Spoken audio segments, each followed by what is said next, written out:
función gastrointestinal, ¿vale? Ayer hablamos de la funcionalidad motriz, es decir, del movimiento.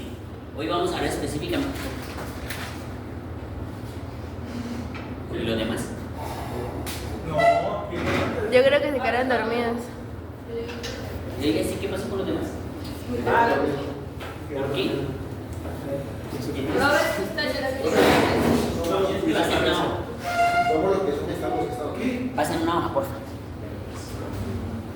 No, eso me dijeron los de estadística y me canceló la mitad.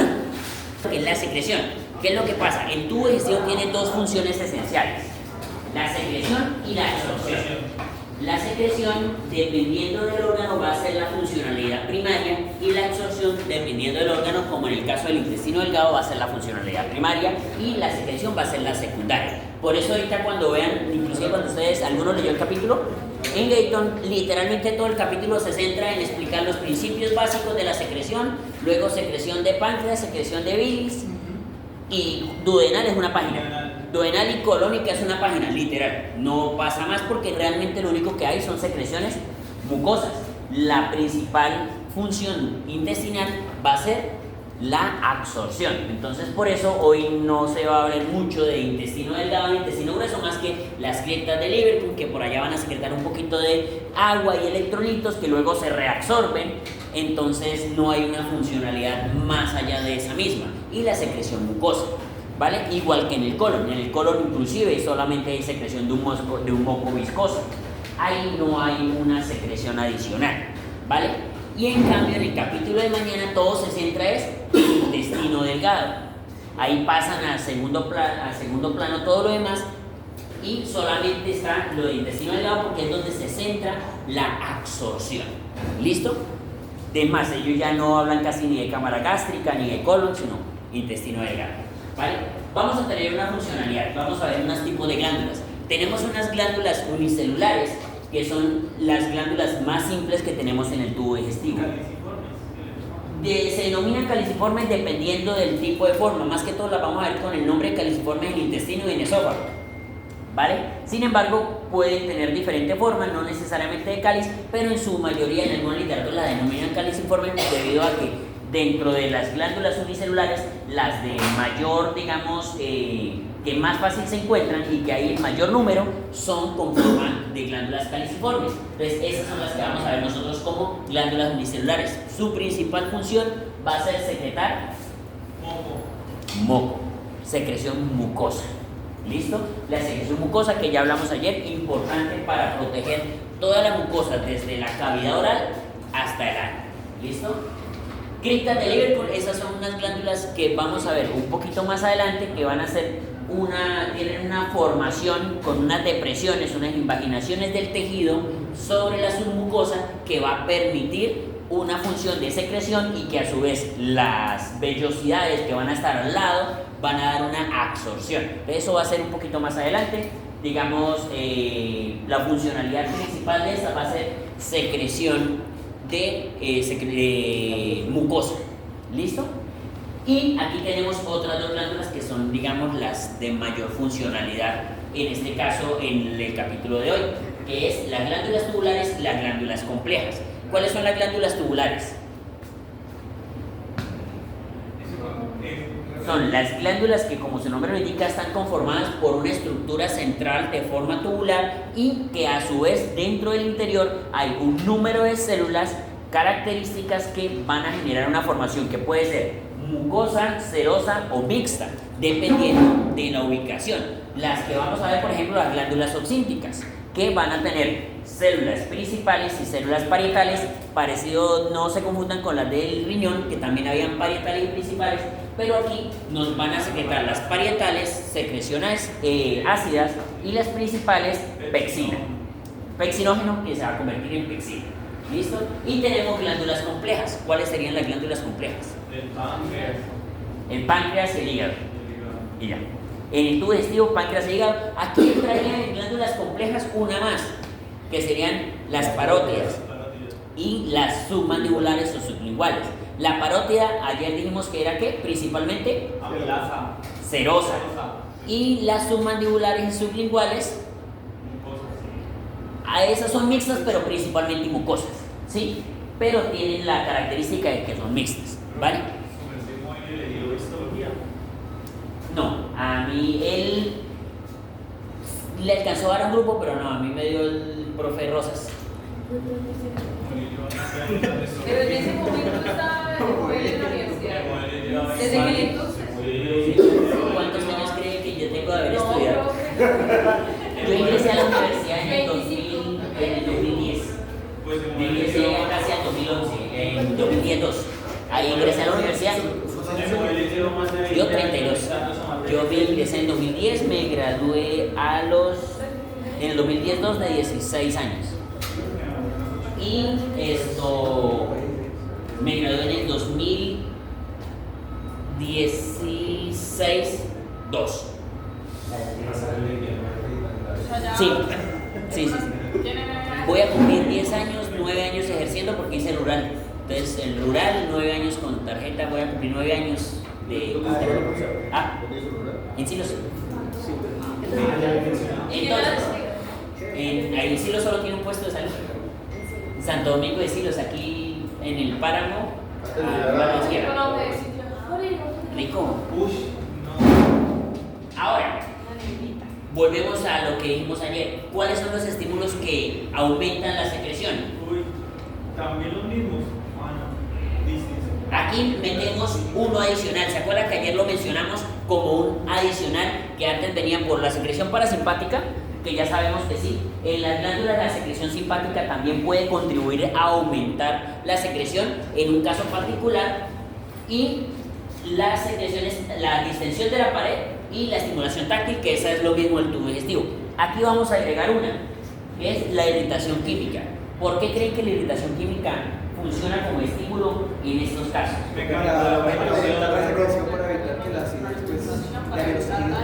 Porque la secreción mucosa, como le dice el compañero, la secreción mucosa tiene una funcionalidad: proteger el tejido. Si hay una irritación, las glándulas lo que van a responder es secretando más secreción mucosa, y además de que el moco y algunas secreciones serosas de las que vamos a ver en las glándulas salivales principalmente tienen un contenido alto en bicarbonato.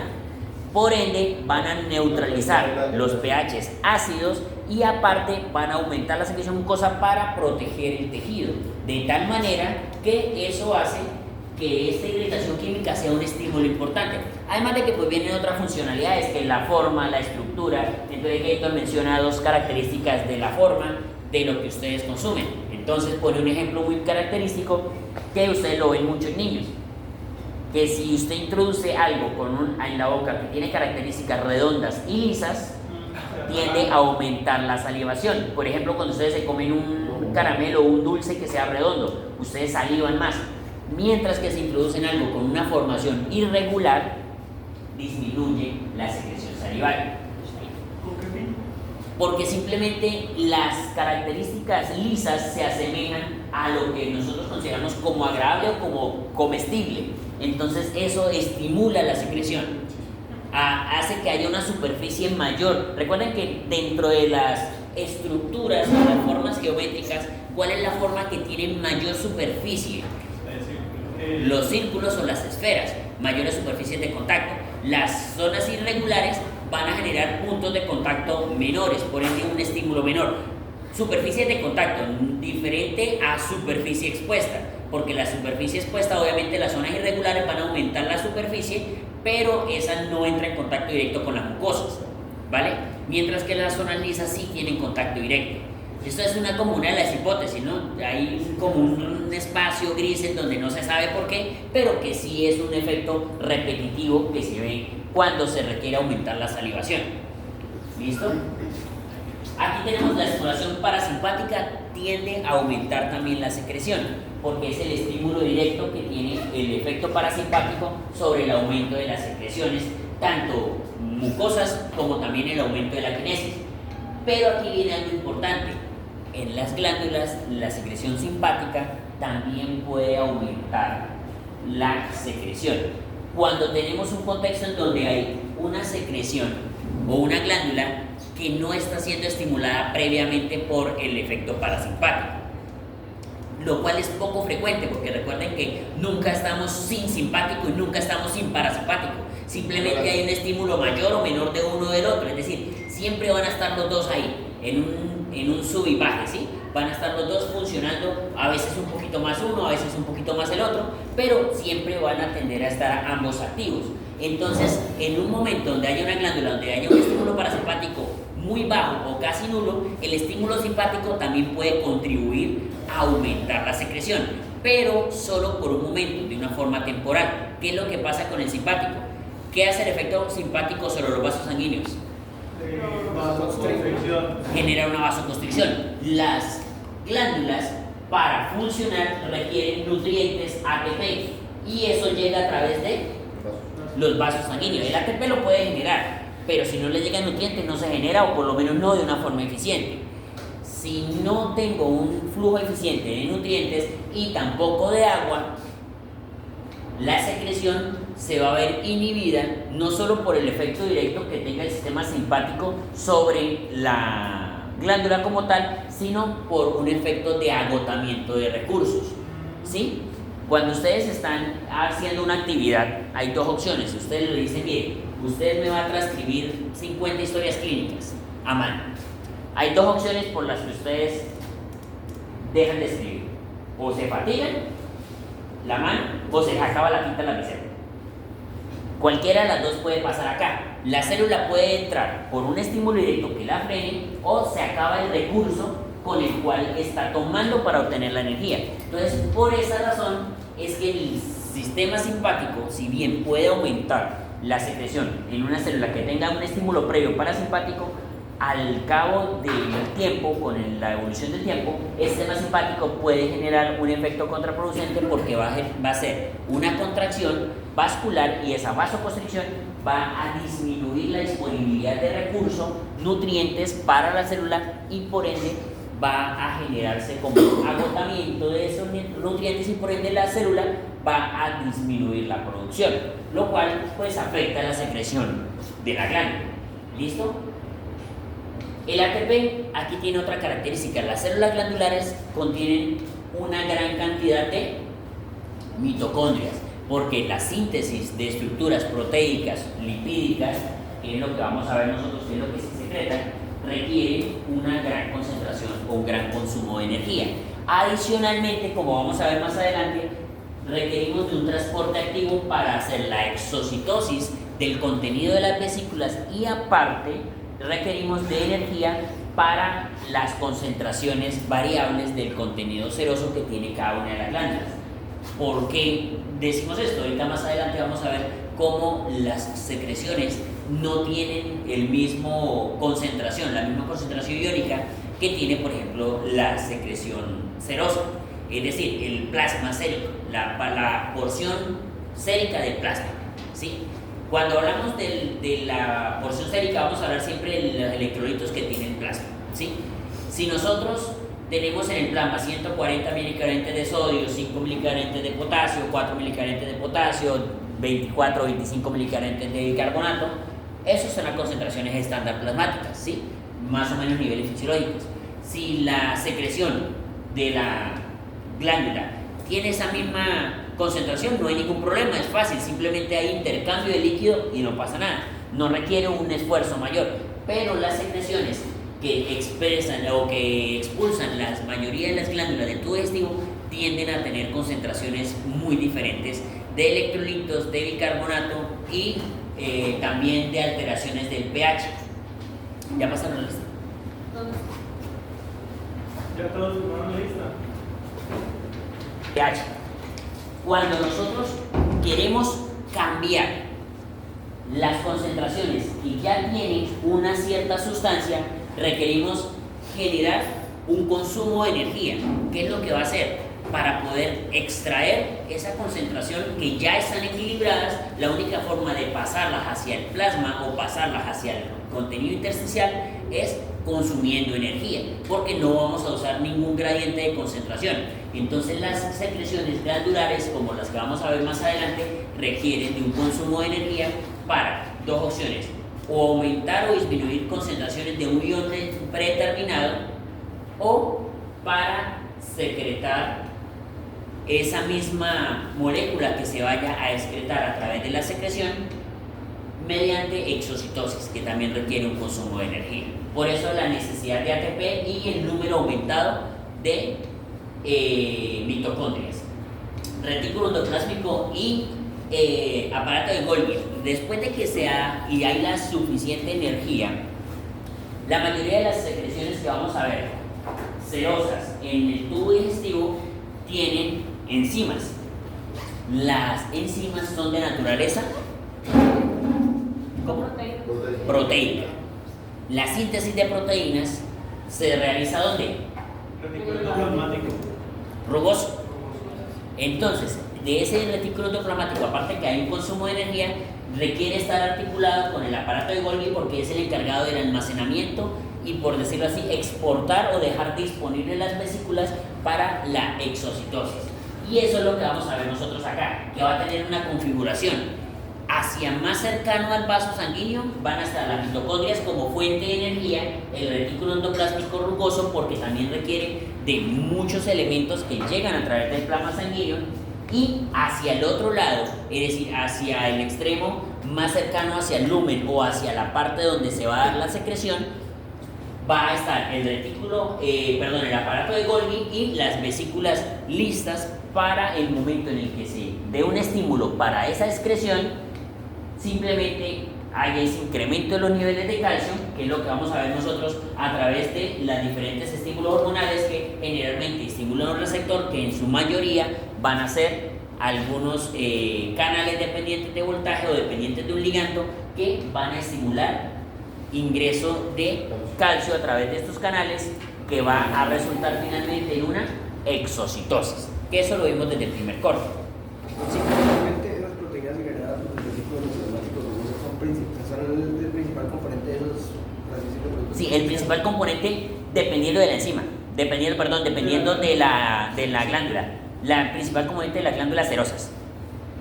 Porque en las glándulas mucosas, pues aquí tendríamos otro tipo de estructuras no proteicas, ¿sí? Algunas sí proteínas, pero vamos a tener otro tipo de estructuras en las glándulas mucosas, ¿vale?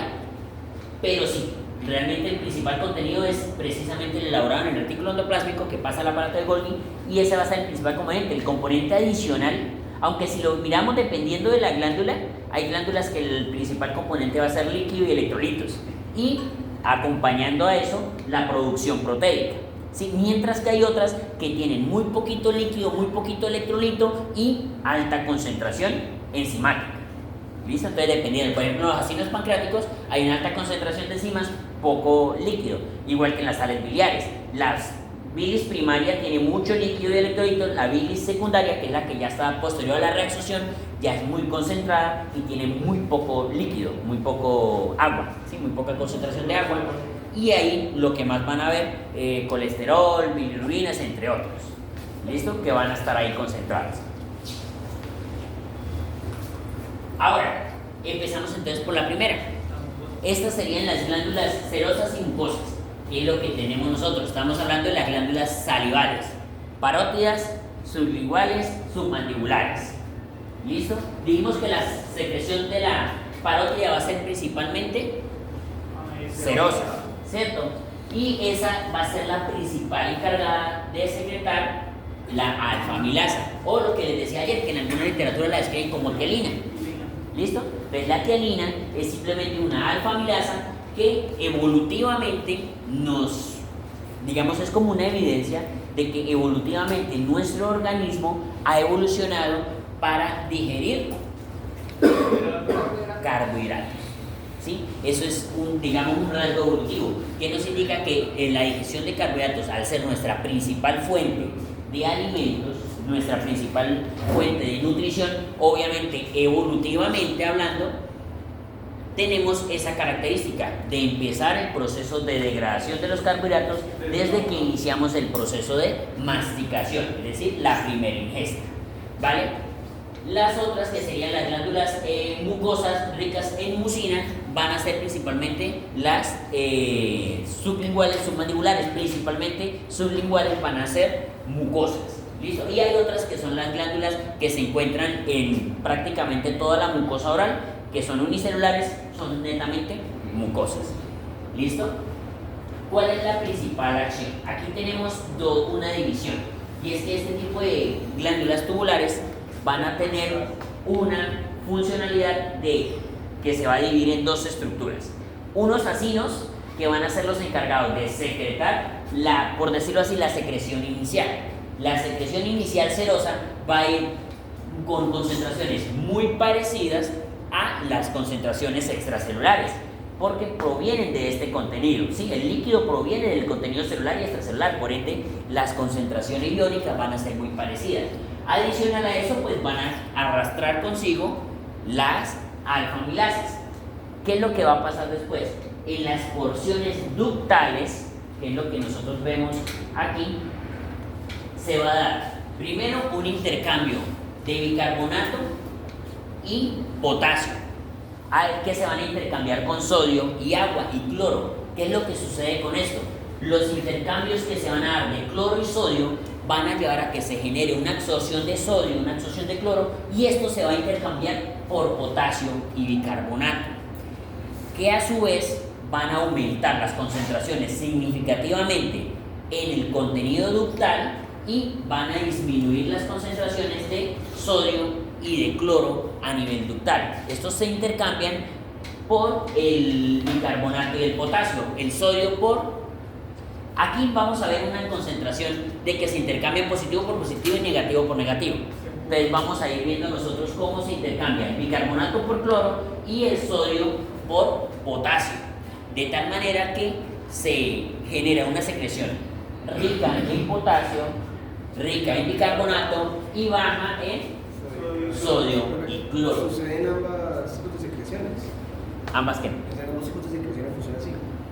En las glándulas que son ductales, sí, se requiere que, pues, parte del contenido, lo que favorece esa característica de poder neutralizar los pHs ácidos, es que esta absorción se debe dar, porque es el momento en donde se puede concentrar el bicarbonato en el ducto. Pero aquí viene una cosa, esto es en un estado basal, en un estado en donde hay, por ejemplo, una secreción muy alta, por decir, ustedes en este momento ya desayunaron, ya comieron, están así. La secreción de sus glándulas salivales es esta. Pero cuando se acercan las 11 de la mañana y ustedes empiezan a comer, o que ya les da hambre y empiezan a secretar saliva y ya empieza la ingesta de comida, o ustedes hace una hora atrás comiendo pasteles aquí afuera, están con una alta salivación. Cuando hay una alta salivación, esas concentraciones no se alcanzan, porque la secreción acinar es rápida, es decir, la saliva produce y secreta. Entonces, para que esto se logre dar, la concentración se tiene que dar en el ducto, y si la saliva dura muy poquito tiempo en el ducto y rápidamente es expulsada por el aumento de la secreción, no va a dar tiempo.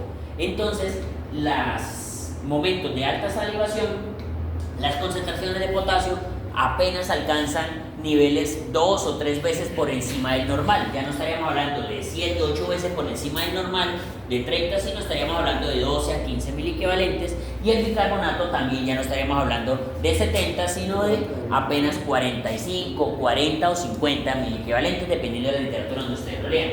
Y al igual, el sodio y el cloro no alcanzan niveles tan bajos, sino que alcanzan niveles muy cercanos a los que se hallan a nivel extracelular, porque el intercambio no se da con esa velocidad. Entonces, dependiendo del tipo de salivación y del momento de la salivación, la saliva puede contener unas características así de concentradas o unas características mucho más diluidas. ¿Listo? Dependiendo del momento. Por ejemplo, durante el almuerzo, durante el desayuno, durante la cena, la secreción abundante va a hacer que la saliva tenga unas concentraciones mucho más variables, más bajas de bicarbonato, más bajas de potasio y más altas en sodio y cloro, porque son más cercanas a las que se encuentran a nivel extracelular. ¿Listos? Esta tabla lo que nos está documentando es la cantidad de líquido que se genera o que se puede producir en volumen por las diferentes secreciones que hay dentro de todo el tubo digestivo, desde la boca hasta el ano. Entonces vamos a tener que prácticamente se pueden producir aproximadamente 6.700 mililitros de líquido dentro del tubo digestivo. La gran mayoría de estos se absorbe aquí sí podríamos hablar de reabsorción. La gran mayoría de este líquido se reabsorbe en el mismo ducto o en el tubo digestivo. ¿Por qué? ¿Por qué digo el ducto? Porque aquí recuerden que reabsorbemos sodio y cloro. Y cuando entra el sodio, ¿qué entra? Agua. Entonces se reabsorbe agua. ¿Por qué? Porque se reabsorbe, porque es parte que ya estaba, que se produjo y luego se reabsorbió. O que se absorbe, y en este caso se reabsorbe junto con la absorción intestinal duodenal. Duodenal, bueno, todo el intestino delgado en sí. Duodeno, yeyuno e ilio. ¿Listo?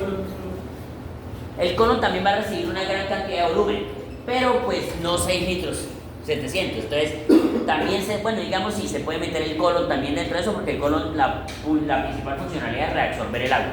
El agua que no se logre reabsorber en el intestino delgado se va a reabsorber en el intestino grueso. ¿Listo? Pero miren algo. Las secreciones principalmente van a ir dadas por secreciones del intestino delgado. Y el intestino delgado tiene un circuito que, si ustedes lo leyeron en las criptas, hay unas células que secretan líquido y electrolitos y las de las vellosidades inmediatamente adyacentes las reabsorben. Entonces, ese ciclo de reabsorción van a favorecer la reabsorción de electrolitos y otras moléculas del tubo digestivo y también la reabsorción de agua. Entonces, miren que prácticamente un gran volumen de líquido secretado en el intestino es reabsorbido ahí mismo en el intestino. Cuando no se reabsorbe, porque hay una afección de las vellosidades, ¿qué se produce? Deshidratación. Antes de la deshidratación. Diarrea. Diarrea. No, sí, lo que pasa es que no se alcanza a escuchar. Diarrea. Se produce la diarrea y cuando hay diarrea es porque precisamente no se está logrando generar esa absorción de volumen, ¿sí? Entonces miren la cantidad de volumen con respecto a los demás. Obviamente aquí hay dos secreciones grandes, estas son las principales, las glándulas salivales, la secreción gástrica y la secreción duodenal. La saliva obviamente tiene unas funcionalidades. Ustedes en inmunología ya vieron cuál es la principal inmunoglobulina presente en la saliva. ¿En la saliva solamente o están otras secreciones? Hay una que es funcional en las primeras etapas de vida, la que está en la lactancia materna. Cuando lactan el niño, por eso es la importancia también, el niño todavía no logra proteger, digamos, en el niño todavía no se da esto, la saliva no tiene la capacidad de protección. Entonces la IgA que tiene el niño en su tubo digestivo no procede del mismo, sino que viene a través de la lactancia materna. ¿Listo? Es un tipo de inmunización que está haciendo. ¿Por el calostro? ¿Qué es? ¿La leche materna en general? Sí, lo que pasa es que el calostro es más rico todavía en proteínas y en proteínas, grasas y en inmunoglobulinas. Por eso es que es tan importante esas primeras lactancias de la mamá, que se las suministre al recién nacido, porque el calostro solamente lo vemos en esas primeras 48 horas. ¿Listo? Y es más amarillito y es más espeso. ¿Es un mecanismo de protección? Claro, porque es que la mamá transfiere parte de su sistema inmunológico ahí, es decir, no es que le transfiera un sistema inmune, sino que le transfiere el resultado de ese sistema inmune. Las inmunoglobulinas que la materna pueda generar a través de su sistema inmunológico, sobre todo inmunoglobulina A, van a pasar a través de la leche materna y van a ser las principales responsables de proteger el tubo digestivo del recién nacido. Recuerden que ese recién nacido viene de un ambiente estéril. Ahí no había nada, entonces no hay razón para que el recién nacido genere una respuesta inmunológica, porque nunca ha estado expuesto a absolutamente nada más que la presentación de antígenos que le hicieron en el timo a los linfocitos de sus propias células. Entonces no hay razón para que tenga, por ejemplo, anticuerpos contra un E. coli, contra un estreptococo, un estafilococo, porque nunca ha entrado en contacto, mientras que la materna sí. Entonces por eso la materna le transfiere parte de esa resistencia inmunológica al recién nacido a través de la lactancia materna. Y ahí que se radica la importancia de la lactancia materna, ¿sí? Y los primeros 6 meses, porque evidentemente la inmadurez del sistema inmunológico no va a ser suficiente, y que se sugiere hasta los 2 años. Es por eso los lineamientos de la OMS y de la OPS, ¿listo?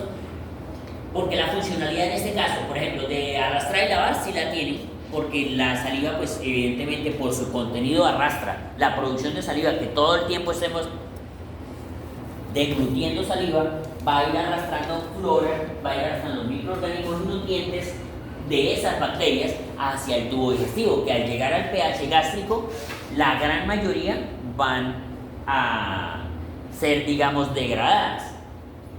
Pero obviamente hay algunas resistencias, sobre todo principalmente microorganismos que tengan mecanismos de resistencia para protegerse del ácido, como por ejemplo pasa con el Helicobacter pylori, que tiene una ureasa que convierte ese ambiente alcalino alrededor, o versiones larvarias de muchos microorganismos que forman quistes que no logran degradarse con el pH gástrico, o en situaciones en donde nosotros alteramos el pH gástrico. ¿En qué situaciones se puede alterar el pH gástrico de un paciente?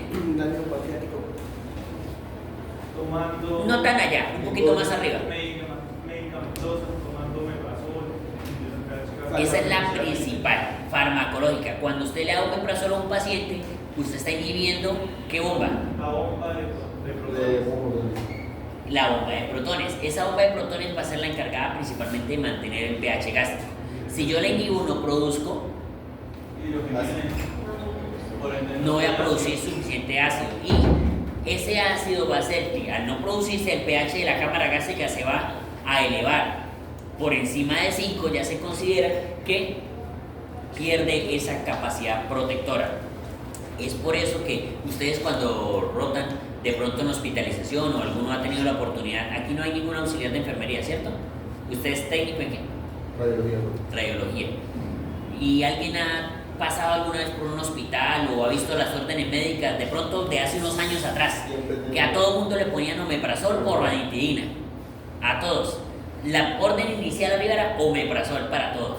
Y resulta que el omeprazol, cuando inhibimos la secreción gástrica, estamos generando una predisposición a que se aumente el riesgo de gastroenteritis en pacientes hospitalizados. Entonces, por eso es que ahorita el lineamiento principal es que el omeprazol solo se le coloque a quien realmente lo necesita. ¿Quiénes creen ustedes que realmente necesitan omeprazol? Los que van a estar en estancia prolongada. No, porque hay alguien que puede estar en estancia prolongada y no necesitarlo. O bueno, los que no van a tener ingesta alimentaria. Eso es uno. Hay otro principal que son las hemorragias digestivas, que esa es la indicación fundamental. Una hemorragia digestiva por una úlcera sangrante, pues hay que inhibir el ácido para darle tiempo a esa lesión que cicatrice. Entonces, sacando las úlceras o las hemorragias digestivas altas, las estancias, la primera indicación, los que van a estar sin vía oral. ¿Sí? ¿Por qué? Porque esos pacientes sin vía oral van a tener una secreción ácida que al no neutralizarse en ningún momento van a generar un riesgo de generar unas lesiones gástricas. ¿Cuál otro? Antes de tomar. Antes de tomar qué? Licor. No, pues, es que el licor de por sí es agresivo y si le quitamos el pH, pues peor. Entonces, el licor es agresivo, es por eso que cuando tienen gastritis y toman aguardiente, guarito, cualquier tipo de licor, les sale. ¿Qué más?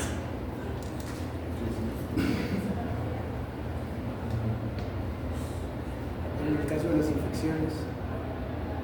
No. Depende del tipo. Por lo menos, si el antibiótico es irritante, hay antibióticos que son agresivos con la cámara gástrica, se podrían beneficiar del omeprazol, sobre todo cuando dan claritromicina o algo así.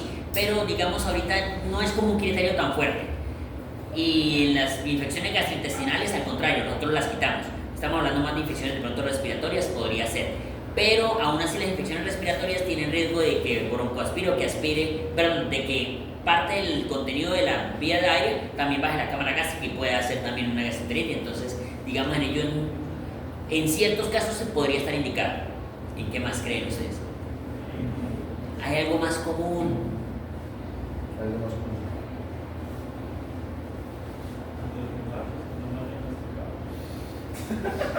Sí. Un infarto no diagnosticado. ¿Por qué? Porque da Gastral. en 3 samples. No es el infarto más diagnosticado, es el paciente que se le dé asa y clopidogrel. La antiagregación plaquetaria aumenta el riesgo de sangrado digestivo. Claro, Todo paciente con asa y clopidogrel lleva omeprazol. Es más, ni siquiera omeprazol. Ahorita hay estudios que indican que el omeprazol podría disminuir el efecto del clopidogrel, del antiagregante, Entonces la mayoría están prefiriendo esomeprazol o lansoprazol o pantoprazol. Ellos tienen la COX, creo que es. La COX, bueno, no, eso es LASA. Sí, el LASA. clopidogrel inhibe una glicoproteína, ¿cómo es? 2A3B, que es la de adhesión plaquetaria, es la glicoproteína de adhesión plaquetaria. Entonces, cuando son dos mecanismos diferentes, por eso es que hacemos antiagregación dual. Uno, inhibimos la COX-2, inactivamos toda la cascada de prostaglandinas, tromboxanos por la ciclooxigenasa. Y inhibimos las glicoproteínas con el clopidogrel o prasugrel o cualquiera de esos, ¿sí? Ahorita el más utilizado es el clopidogrel, aunque el más indicado ahorita muchas veces es el prasugrel.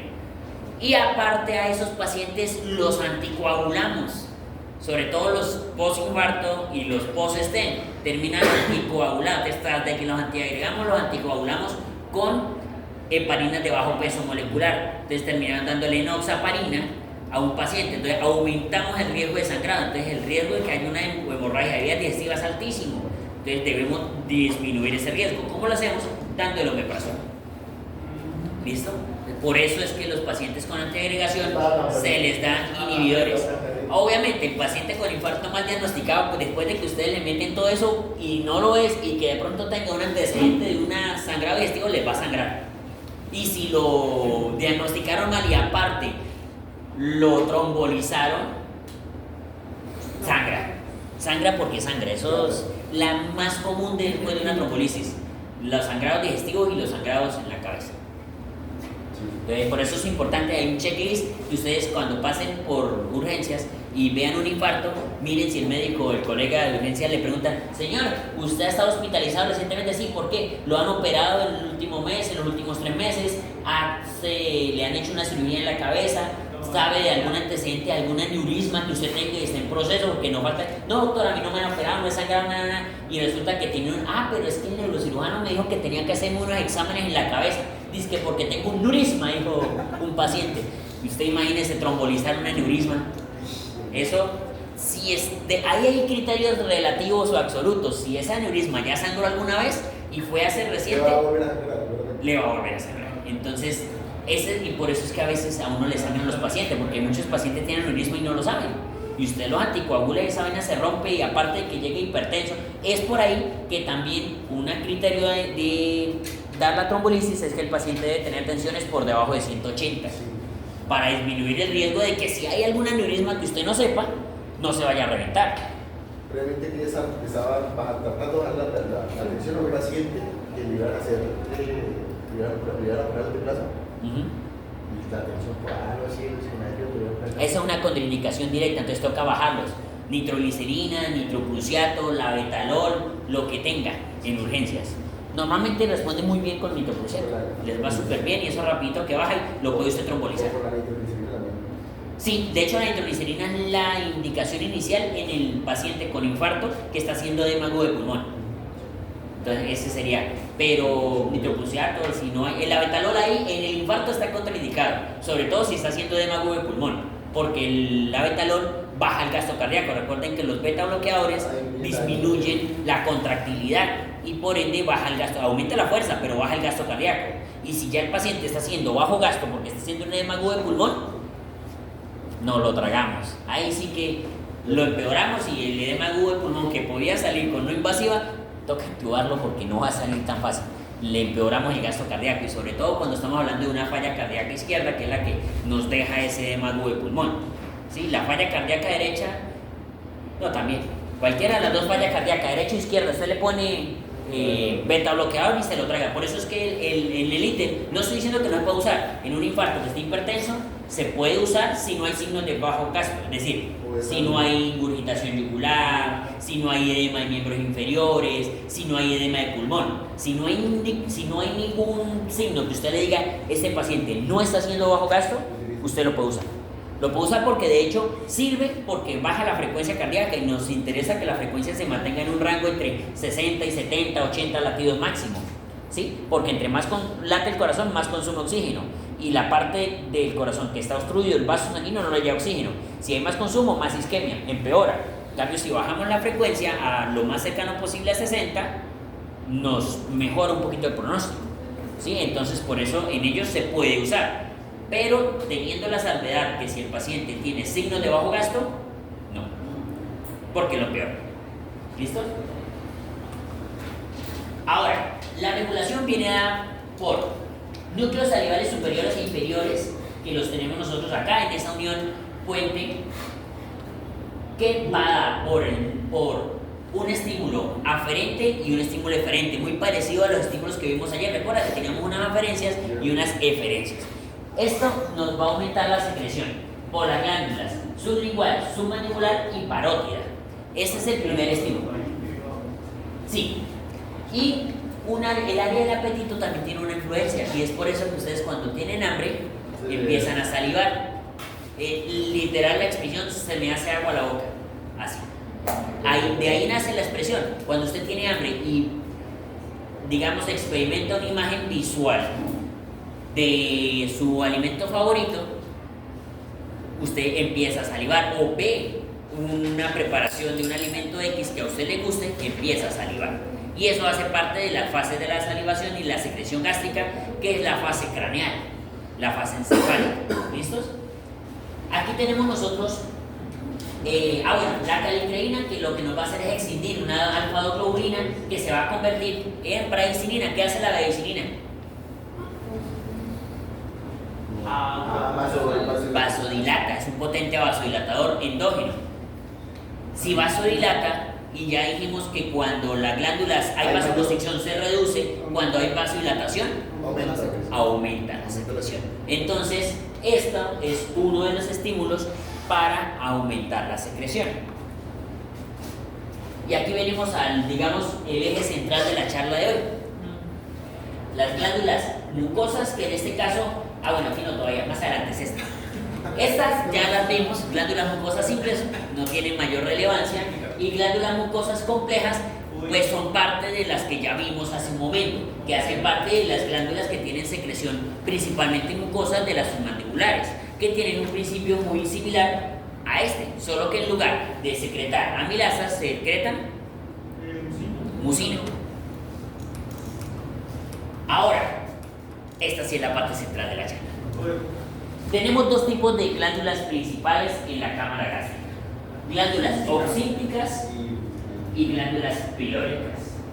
Las glándulas oxínticas van a contener a su vez dentro dos tipos celulares. ¿Y cuáles van a ser? Parietales y principales. Parietales y principales. Las células principales encargadas de secretar pexinógeno. Y las células parietales encargadas de secretar ácido clorhídrico, que actúa como pequeño pepsinógeno. ¿Y qué más? Factor intrínseco. Factor intrínseco. Claro, lógico. La cobalamina. Obvio. Entonces, ¿qué es lo que vamos a ver? Aquí tenemos una glándula, ustedes ven, es una glándula tubular. Aquí vamos a tener diferentes tipos celulares dentro de la glándula oxíntica. La primera, las células mucosas del cuello, encargadas evidentemente de regenerar la secreción mucosa del cuello y de cubrir la mucosa gástrica. Células principales encargadas de secretar pexinógeno. Células parietales encargadas de secretar. Y tenemos otras células que son las parecidas a enterocromáfines o SL, como la describen en Gayton y en muchas literaturas, que simplemente es ¿cómo? Pues no las he escuchado con ese nombre, enterocrinas, pero sí las he escuchado es con nombre parecidas a las enterocromáfines, o las SL, que simplemente es enterocromáfines likes, que es el SL, la sigla SL, que es la que ustedes van a ver en muchos literaturas, ¿vale? Estas células tienen una función que vamos a ver un poquito más adelante, porque estas células van a servir también como una cierta regulación a la secreción gástrica, ¿sí? Pero vamos a ver primero, digamos, la que más funcionalidad tiene, la que más secreta. En este caso es las células parietales, que van a generar ácido clorhídrico a través de esta, la bomba de hidrógeno, potasio, ATPase, que es la bomba de protones. ¿Listo? necesitamos tener para una digestión adecuada y para la funcionalidad adecuada de las enzimas digestivas proteolíticas que van a funcionar desde la cámara gástrica, que va a ser esta, necesitamos tener un pH muy cercano a el 0.8, pero no quiere decir que ese sea el pH. Esta es la oscilación. Este pH está dentro de la glándula en los niveles internos, que son la secreción pura. Tan pronto sale, va a haber obviamente una mezcla y el pH va a estar adicional con todo el contenido, va a oscilar entre 1.5 y 3.5, que ese es el rango adecuado para la función de la pexina, y además de que es un rango adecuado para cumplir la función inmunológica. Si el pH se eleva, dijimos hace un momento, por encima de 5, se pierde la funcionalidad de la pexina y adicionalmente se pierde la funcionalidad inmunológica, porque prácticamente un pH de 5 es un ácido, inclusive lo toleramos nosotros en la ingesta para consumir. Toleramos el picante, que normalmente tiende a tener un pH bastante bajo, de 2.5, 3. El limón, que es bastante ácido también. Ahora imagínense, si muchos microorganismos sobreviven a estas secreciones, obviamente un pH de 5 no va a ser significante para generar un impacto inmunológico. ¿Listo? Entonces, lo que aquí tenemos es, primero debemos secretar ese ácido. ¿Cómo hacemos la secreción? Generando un intercambio de hidrógeno por potasio, que ese potasio luego va a volver a salir por unos canales. Pero para que este hidrógeno se produzca, necesitamos la función de bicarbonato y bueno, necesitamos la función de CO2 con agua. ¿Listo? Esa función de CO2 con agua con la anhidasa carbónica hace ácido carbónico. El ácido carbónico se degrada a hidrogeniones. ¿Y qué termina generando? Ácido clorhídrico con el cloro, con el intercambio de Todavía no se ha formado el ácido clorhídrico. Se genera bicarbonato. ¿Sí lo recuerdan? El bicarbonato se saca de la célula y se intercambia por cloro, que ese cloro luego va a ser secretado hacia la luz del túbulo, de tal manera que el cloro se pueda unir con el hidrogenión para generar ácido clorhídrico, ¿vale? El bicarbonato ya se reabsorbe. Entonces, como nosotros aquí tenemos una secreción de hidrogeniones que ya sabemos de dónde proviene, de la degradación de agua y CO2, que va a terminar generando hidrogeniones y bicarbonato. Ese hidrogenión se elimina, el bicarbonato se reabsorbe.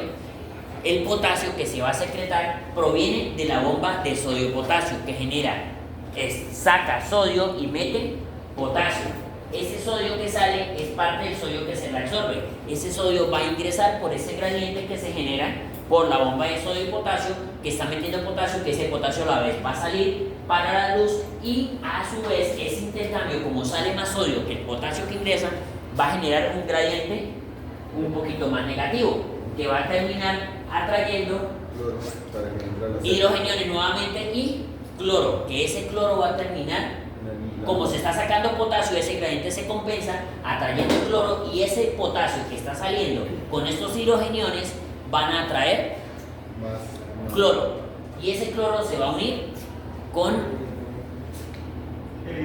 el hidrogenión, dando como resultado ácido clorhídrico, y de esa manera se secreta una alta concentración de ácido clorhídrico y potasio. Lo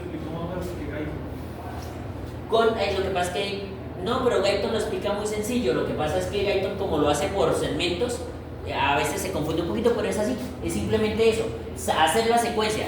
Para que ustedes la comprendan más fácil, hagan eso. Hagan la secuencia de un lado, partiendo del CO2, arranca súper bien. CO2 se une con agua, el agua forma ácido carbónico. El ácido carbónico se degrada en hidrogeniones y bicarbonato, y el bicarbonato se ingresa a las células, se intercambia por cloro, el hidrogenión se expulsa intercambiándolo por potasio, que luego el potasio va a salir nuevamente hacia la luz tubular. Ese potasio que sale viene del gradiente que se generó por la bomba de sodio-potasio, que metió potasio, sacó sodio, y el gradiente de sodio se reabsorbe. Yo veo que se está intercambiando el hidrógeno por potasio. ¿Y en qué parte del esquema sale otra vez el potasio? Aquí abajo. Ay, ya. Ahí debajo, miren que la flechita del potasio de ingresa es pero luego sale por el canal. Ok. ¿Sí? Y resultando finalmente en un aumento en la secreción de potasio, cloro e hidrogeniones, que va a ser ácido clorhídrico y potasio. Y obviamente siempre sabemos que cuando se arrastran concentraciones de algún electrolito, el agua va a tender a ir por osmolaridad. La osmolaridad de ese sitio, de ese canal, va a atraer agua por un gradiente osmótico, terminando finalmente con una secreción de agua, ácido clorhídrico y potasio. ¿Qué es lo que estimula esa secreción? La acetilcolina, la gastrina y la histamina. Y es aquí donde vamos a ver cómo funciona. Bueno, esto obviamente, este pH activa el pexinógeno a pexina. Entonces es la forma activa del pexinógeno. Y aquí es donde llegan aquí hay una cosa, y es que hicimos un paréntesis porque iba a pasar hacia la secreción, que es en este lado donde están las células parecidas enterocromáfines, pero antes vamos a ver las glándulas pilóricas. ¿Por qué? Porque resulta que uno de los estímulos que genera el aumento de la secreción es la gastrina, y la gastrina se secreta aquí por las células G. Estas glándulas pilóricas van a estar, bueno, no les dije ahorita, pero las glándulas oxíticas van a estar principalmente en el cuerpo y en el fondo, y las pilóricas en el píloro, evidentemente, ¿sí? Entonces son pequeñas, secretan también cantidades pequeñas de pexinógeno, pero poco significativas, grandes cantidades de moco, porque su principal funcionalidad es proteger el antro gástrico, donde se van todos los movimientos mecánicos de degradación mecánica, digestión mecánica y digestión química. Claro, lubricar y proteger. Pero tiene unas células G que van a secretar gastrina. Las células G secretan gastrina cuando hay dos factores, bueno, tres: estímulo parasimpático, distensión, y otro, concentraciones de proteínas. Cuando hay residuos de proteínas o contenidos altos en proteínas o que sean hiperosmolares, esto va a estimular la secreción de gastrina. ¿Por qué se secreta gastrina? Ahora sí volvemos a las glándulas oxínticas, que eran las que teníamos ahorita, pero vamos a hablar de otro tipo de células, las células parecidas a las enterocromáfines. ¿Por qué? Las células parecidas a las enterocromáfines son sensibles a la gastrina. La gastrina va a generar un estímulo sobre estas células, y estas células van a liberar histamina. ¿La histamina qué hace? Inflamar. Dos cosas importantes.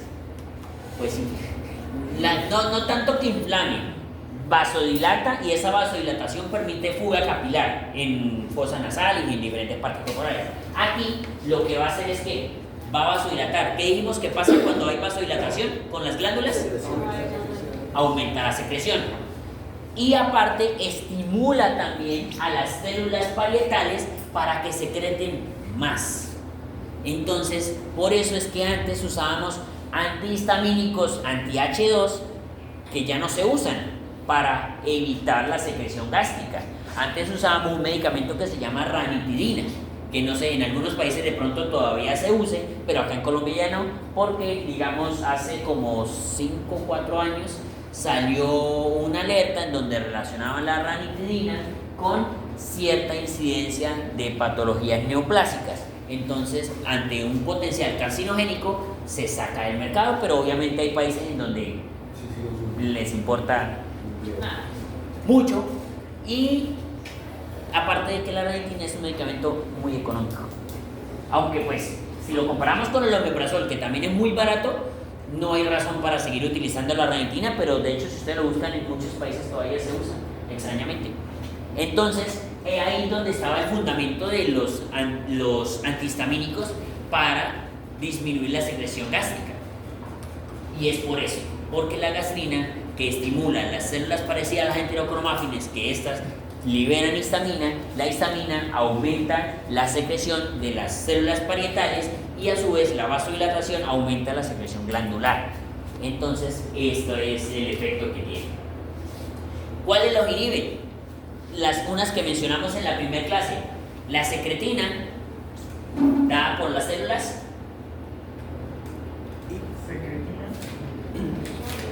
Esta es muy sencilla. ¿Células qué? La esencia de secretina. Obvio. Mírela. Y aquí está la otra que es la colecistoquinina, que es por la célula 5. ¿Listo? La secretina dijimos que disminuye cuando llega el pH muy ácido al duodeno. Las células S van a percibir ese cambio de pH y van a decir hay mucha acidez, y para dar tiempo a que se neutralice y a que pueda haber una digestión adecuada, la secretina va a disminuir la secreción ácida y va a disminuir la motilidad gástrica. Por ende se reduce el vaciamiento, algo parecido a lo que pasa con el péptido insulinotrópico dependiente de glucosa, el péptido intestinal vasoactivo y la somatostatina, que todas tienen esta característica: disminuyen la secreción ácida y disminuyen el vaciamiento gástrico. ¿Sí?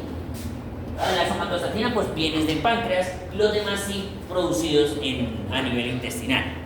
¿Listos? Estas las leyeron de pronto los compañeros que explicaron función pancreática endocrina, ¿cierto? Entonces esto es lo que contrarregula el efecto de la gastrina. Vuelvo a lo que les decía hace un momento. La digestión tiene tres fases.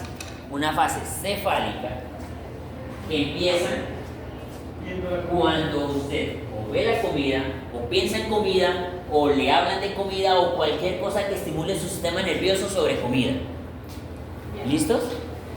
Entonces cualquier estímulo del sistema nervioso que evoque comida va a empezar tanto la salivación como la secreción gástrica, pero muy pequeña. La secreción se habla de que es aproximadamente el 20%, del 20 al 30%.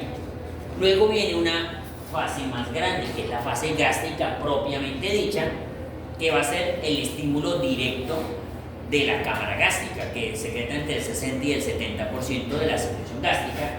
Y luego la fase intestinal, que contradictoriamente a lo que pensábamos ahorita, resulta que parte de los estímulos que reducen el vaciamiento, en especial de la secretina, también hace que se secrete un poquitico de ácido. Entonces es muy curioso porque como un estímulo que inicialmente va orientado a reducir, antes de reducir el vaciamiento también puede aumentar un poquitico la secreción, pero es muy poco, solamente el 10%. Entonces por eso es que digamos la fase intestinal es una de las que menos produce. Las que más producen son la fase gástrica y la fase cefálica. ¿Cuáles son los porcentajes? Dependiendo de la literatura, por lo menos. En Gayton, si no estoy mal, aquí describen el 20%, aquí entre el 10 y el 20%, y está entre el 60 y el 70%. De tal manera que 20, 10, 30 y 70, ahí están, ¿vale? Pero dependiendo de la literatura van a describir unos rangos más o menos parecidos, dependiendo de donde lo lean. ¿Listo? En Gannon, que es el otro libro gastrointestinal, si de pronto han visto algunas gráficas que no están en Gayton, sobre todo en el tema pasado, es porque gastrointestinal lo he sacado de dos libros, de Gayton y de Gannon, a diferencia de renal, que lo saqué de Gayton y de Tórtora. ¿Sí? Aquí estoy usando los dos libros, por si de pronto los números no les coinciden con los de Gayton, revisen Gannon, que también de ahí los he sacado. ¿Listo? Por eso es que siempre les hablo de rangos. Gannon también está, bueno, pero eso está bien.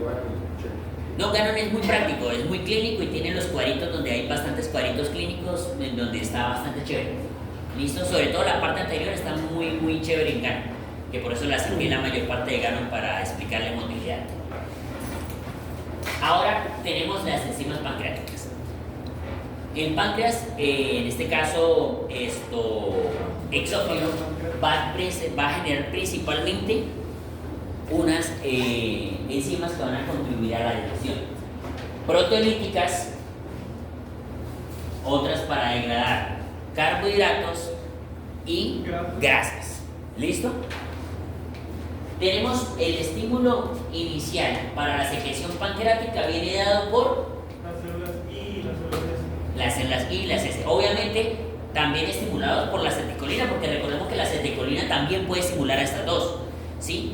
Entonces, las células S principalmente cuando hay un pH ácido. y las células y cuando hay contenido graso y proteico, principalmente graso. ¿Por qué? Porque esta colecistoquinina va a ser la encargada principalmente de la secreción biliar. ¿Listo? Y esta va a ser la encargada de la secreción que va a neutralizar ese pH. Y eso es lo que decreta. Por eso es que cuando hablamos hace un momento de que se genera la secreción de secretina, va a disminuir el vaciamiento gástrico para que dé tiempo a que el contenido que tiene de bicarbonato, que se genera principalmente en los ductos, al igual que veíamos hace un momento en los ductos, a referencia de las enzimas de la saliva, en los ductos se da es una secreción alta de bicarbonato para concentrar ese bicarbonato y así aumentar la concentración de bicarbonato, que es lo que nosotros tenemos aquí. Aquí tenemos un intercambio de cloro por bicarbonato. Hace ratico vimos que el bicarbonato se reabsorbía hacia el túbulo. De hecho, el mecanismo es muy parecido, solo que acá el bicarbonato sale hacia la luz. Algo parecido a lo que en el riñón veíamos de las células parietales tipo A y tipo B, que en unas secretaban ácido y en las otras secretaban bicarbonato. Estas secretan bicarbonato. Y tienen la misma mecánica que teníamos la bomba de sodio y potasio, el intercambiador de sodio y hidrogeniones, que el hidrógeno lo va a sacar hacia el vaso sanguíneo o al espacio intersticial para que el bicarbonato que se genera producto del CO2 con el agua, que va a producir ese ácido carbónico, y ese ácido carbónico se va a degradar en un hidrógeno y un bicarbonato, esta vez al contrario de las de hace un momento en las células gástricas, las oxíticas, que lo que hacen es sacar el hidrógeno y meter el bicarbonato al intersticio. Aquí hacen lo contrario, sacan el bicarbonato a la luz y meten el hidrógeno.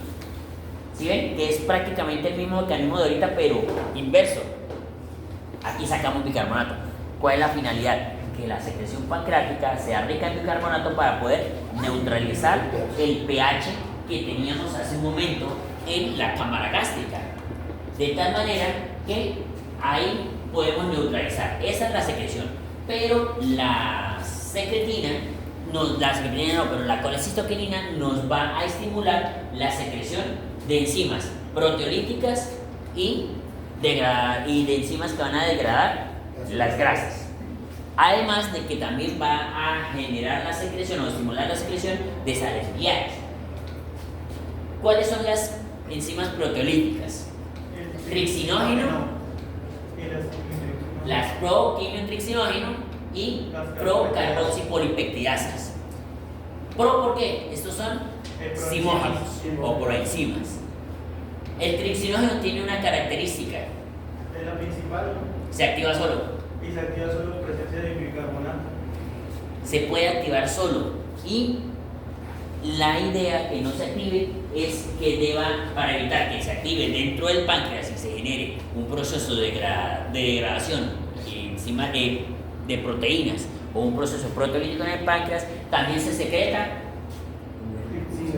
un inhibidor de la trixina en pro de evitarlo, aunque hay una teoría antigua de las pancreatitis que achacaba, en este caso, o aludía al trixinógeno como uno de los principales procesos de activación en el caso de las pancreatitis, que se generan por la obstrucción, y era que el aumento de la presión pancreática del conducto pancreático podía llevar a que se aumentara el trixinógeno y de esa manera podía activarse y generar un proceso inflamatorio que resultaba en la pancreatitis. No es ahorita la teoría más utilizada, pero todavía sigue siendo, digamos, una de las hipótesis en los casos de la generación de la pancreatitis, ¿vale? La activación del trixinógeno. Yo lo que tenía entendido es que el trixinógeno se activaba cuando estaba al aumento del pH, porque no se activaba cuando el cloro. Cuando se activa, por eso, pero entonces si tenemos bicarbonato dentro del túbulo, se va a activar con el bicarbonato. Entonces, pues se va a activar por el aumento en el bicarbonato y el aumento de la presión cuando el caso de la obstrucción, que es la hipótesis de la pancreatitis. Pero para evitarlo, precisamente por eso es que se secreta el inhibidor de la trixina. ¿Listos? Y ahora, ¿cómo se activa si hay inhibidor de la trixina? Pues resulta que en los enterocitos tenemos una enzima que se llama enterocinasa. Y esa enterocinasa activa el trixinógeno, que a su vez va a activar las demás enzimas proteolíticas para contribuir a todo el proceso de degradación y digestión. Además tenemos la amilasa pancreática, la lipasa pancreática que va a, bueno, el colesterol, la esterasa y la fosfolipasa son los que van a terminar degradando los colesterol y los fosfolípidos. ¿Listo? Esto va a terminar en ácidos grasos y esteroles. La lipasa, evidentemente, en los procesos grasos. Y la amilasa, que va a continuar la funcionalidad de la alfa-amilasa que había en secreción parotídea. ¿Listo? Bueno, realmente no solo parotídea, también de las demás glándulas que tuvieran secreción serosa de las glándulas salivales. ¿Listos? Y estimulados por la secretina y la colecistoquinina, que también puede ser estimulada por acetilcolina, que la acetilcolina la secreta el parasimpático, pero también la secreta la distensión de las fibras musculares. Recuerden que esa distensión también generaba secreción de acetilcolina, que evidentemente puede estimular la secreción pancreática, y la secretina cuando hay componentes ácidos y la colecistoquinina cuando hay componente de proteínas y grasas. ¿Ya lo vimos? La secreción por el hígado, esta es más cortica. Realmente aquí lo que vamos a ver es que hay dos tipos de secreciones biliares. La secreción biliar primaria, que es la secreción que produce el lacino, en este caso, que produce el hígado directamente, los hepatocitos, baja a través de un conducto. Esta parte es chévere para explicar. Aquí hay otra vez muy cómico.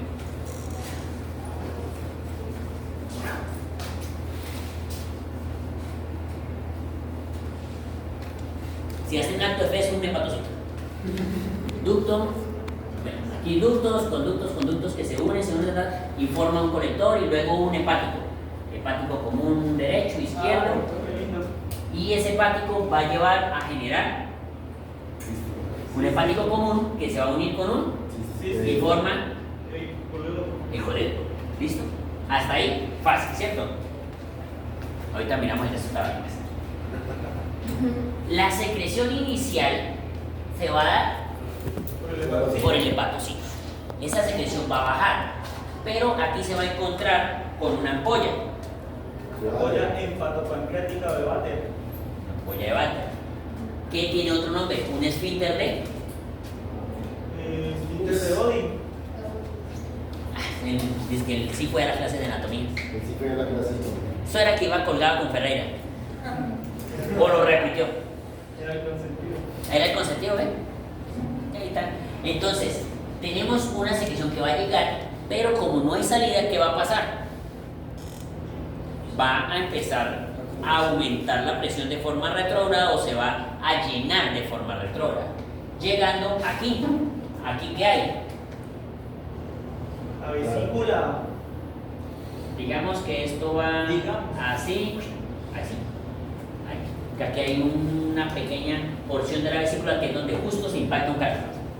Y luego esto se inflama y genera un síndrome milícico. ¿Listo? Lo van a ver en cirugía, no es problema. La secreción inicial va a retornar y se va a almacenar en la vesícula biliar.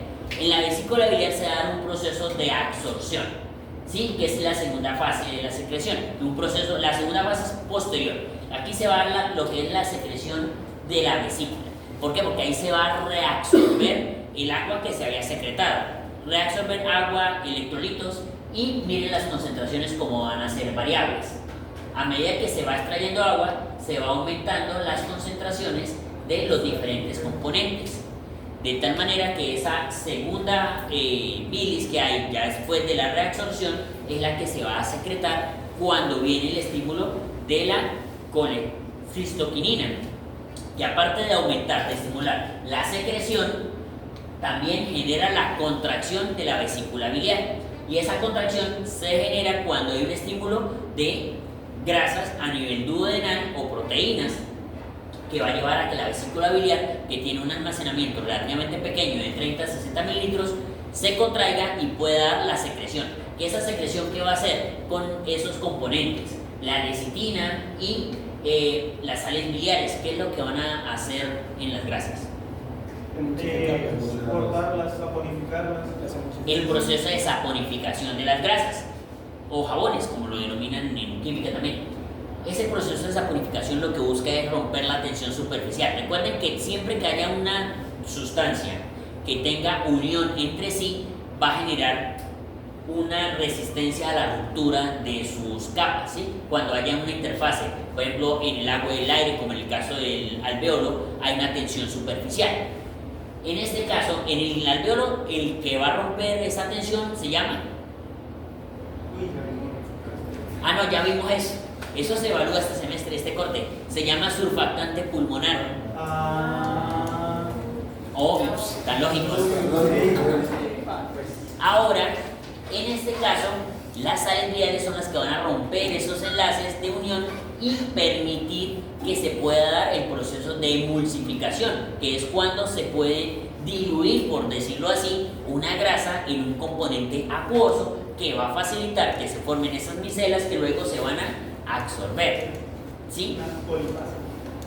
Y de esa manera puede darse el proceso de absorción de grasas. De lo contrario, no sería posible porque las estructuras son muy grandes para generar ese proceso de absorción intestinal. Entonces, ahí es donde contribuye la secreción de las vías biliares. Ahora, este es un trabajo muy chistoso que les preguntan a ustedes cuando están en cirugía. ¿Cómo se llama cuando hay un cálculo acá? Litiasis. No sabe que ¿Quién da más?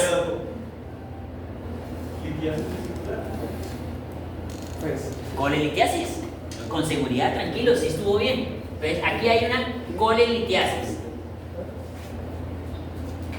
Si esa colelitiasis, ese cálculo cae acá, obstruye y se inflama, se engrosa la pared de la vesícula, ¿cómo se llama? Coleocistitis.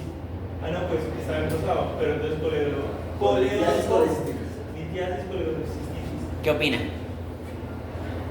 ¿Qué opinas? ¿Cómo se llama? ¿Cómo se llama cuando la vesícula biliar se inflama?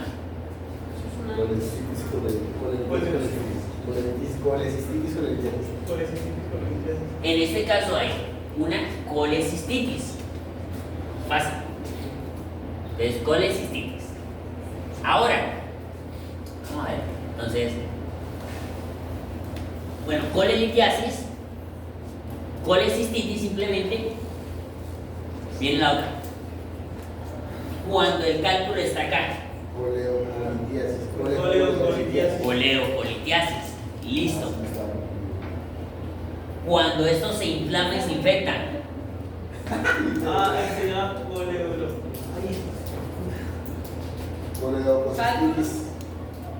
¿Cómo? ¿Tiene cálculos? No, sí, es Coleocistitis, supongo. No. Ahora me sale con una coleocolitis supurativa. No. Colangitis. Ahora, cuando hay obstrucción del colédoco y hay una colecistitis,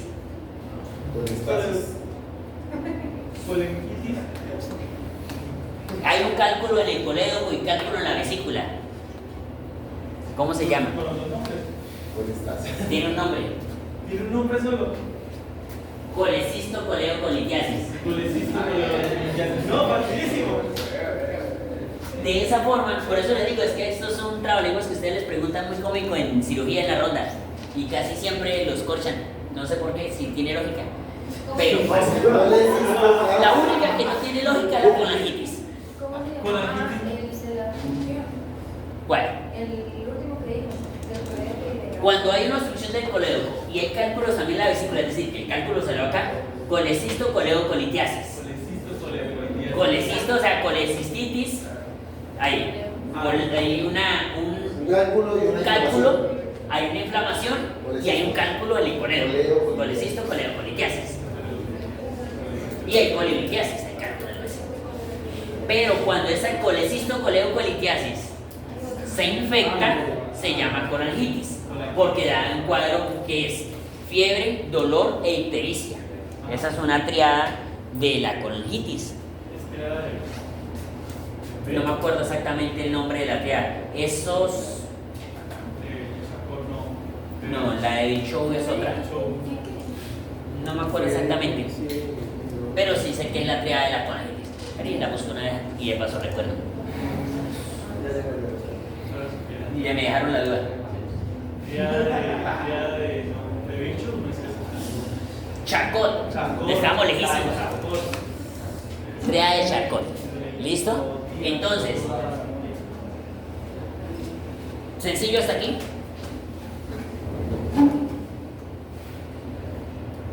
Pero entonces no se forma la bilirrubina secundaria si hay una colesterol. Hay algunos sitios donde se describe que se puede dar una reabsorción de agua en el tubo, en el colédoco, así como se da en el conducto pancreático, ¿sí? Sin embargo, evidentemente no va a ser igualmente eficiente, va a salir más diluida. Sí, eso sí va a salir más diluida. Aún así, pues no quiere decir que no se pueda concentrar y no se puedan formar cálculos. A pesar de que quiten la vesícula, se pueden seguir formando cálculos en el colédoco. Aquí hay otra cosa que es muy discriminativa, pero todavía se usa, y son las Fs. Las Fs de la patología biliar. No, todavía no hemos pasado por allá. Bueno, si sabemos que la producción, el aumento del colesterol en las vías biliares, es decir, en la secreción biliar, aumenta la producción de cálculos, porque estos cálculos pueden ser causados principalmente por colesterol cuando se deshidratan. ¿Cuál sería el principal factor de riesgo? Entonces, fat, Gordo. gordo. Decimos que las hormonas femeninas, por tener un origen también lipídico, Ajá, gordo. aumentan la probabilidad de cálculos. ¿Y dónde están los picos de mayor secreción de hormonas femeninas? En la menstruación. No, no tanto. En la edad fértil y principalmente cuando se acercan entre la tercera y cuarta década de la vida. Entonces, female, fértil y forte.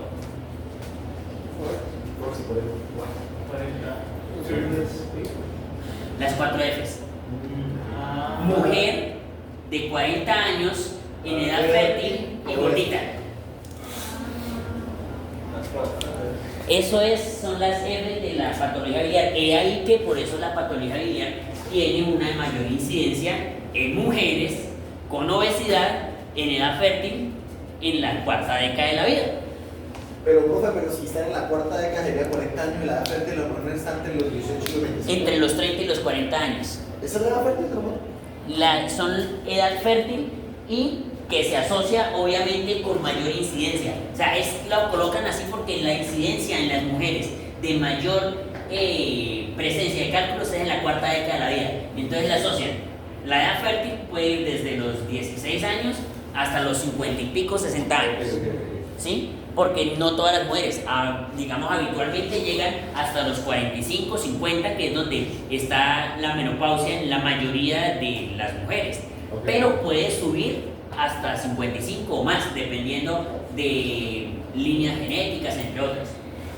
Entonces, lo asocian entre la tercera y cuarta década de la vida. Entonces, por mnemotecnia es más fácil decir cuarta que tercera, en la cuarta década de la vida. Además de que algunos dicen que la primera década es de 0 a 10, la segunda década de 10 a 20, la tercera de 20 a 30 y la cuarta de 30 a 40. Entonces, cuarta pega como cuarta década de la vida.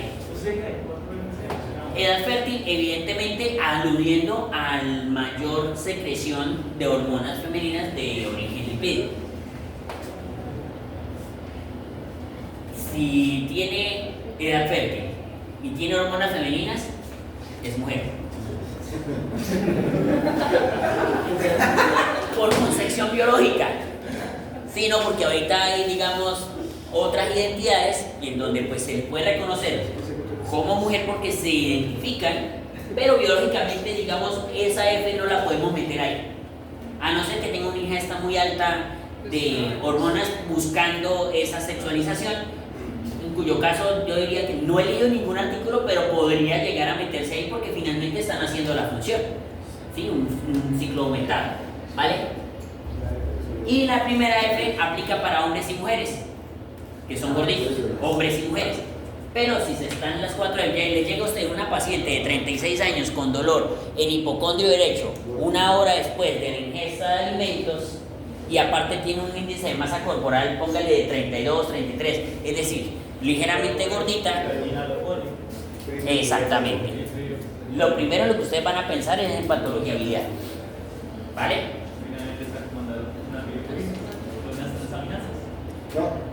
Más que transaminasas, usted pensaría en 2 cosas. Si usted piensa en un patrón obstructivo, piensa en bilirrubinas y fosfatasa alcalina. Las transaminasas ya nos hacen dar para un patrón hepatocelular. Pero no lo sé cómo para determinar si puede ser un poshepático. Pero las transaminasas no deberían elevarse poshepáticas. Se elevan, por eso usted las pide, claro, pero usted no va a buscar alteraciones en transaminasas. Usted pide siempre el perfil hepático.